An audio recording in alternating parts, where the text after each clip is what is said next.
চাঁদের একটি দিক মানুষ পরিষ্কার দেখতে পান। সেই দিকটি পরীক্ষা করে বিজ্ঞানীরা জানতে পেরেছেন সেখানে অনেক পাহাড় রয়েছে, যাকে বলে চাঁদের পাহাড়। সেই চাঁদের পাহাড়ের অধিকাংশ তৈরি হয়েছে আগ্নেয়গিরির অগ্ন্যুৎপাতের ফলে। বিভিন্ন সময়ে আগ্নেয়গিরি জেগে উঠেছে, লাভা স্রোত বয়েছে। অগ্ন্যুৎপাতের জেরে হওয়া সেই লাভা স্রোত ঠান্ডা হয়ে পাহাড় তৈরি করেছে চাঁদের গায়ে। এটাও বিজ্ঞানীদের অজানা নয়। যেটা অজানা সেটা হলো এইভাবে চাঁদের গায়ে যেসব পাহাড় তৈরি হয়েছে তাদের কোনটার কত বয়স। নাসার বিজ্ঞানীরা এটা জানতে উদ্যোগী হয়েছেন।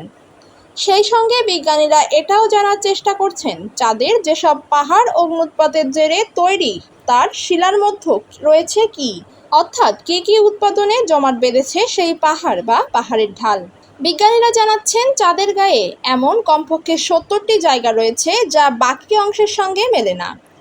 চাঁদের যেসব তথ্য নাসার বিজ্ঞানীরা পেয়েছেন তা থেকে তারা এই সিদ্ধান্তে উপনীত হয়েছেন। এবার চাঁদের গায়ের পাহাড় বা ঢিবিগুলো পরীক্ষা করতে পারলে পরিষ্কার হবে যেসব অন্য উপাদানে ভরা স্থান পাওয়া যাচ্ছে সেখানে কি উপাদান রয়েছে। বিজ্ঞানীদের আশা এই তথ্য পাওয়া গেলে আগামী দিন চাঁদের জন্ম সম্বন্ধে আরও তথ্য পাওয়া যাবে। সৌরমণ্ডলের ইতিহাস সম্বন্ধেও আরও তথ্য পাওয়া যাবে।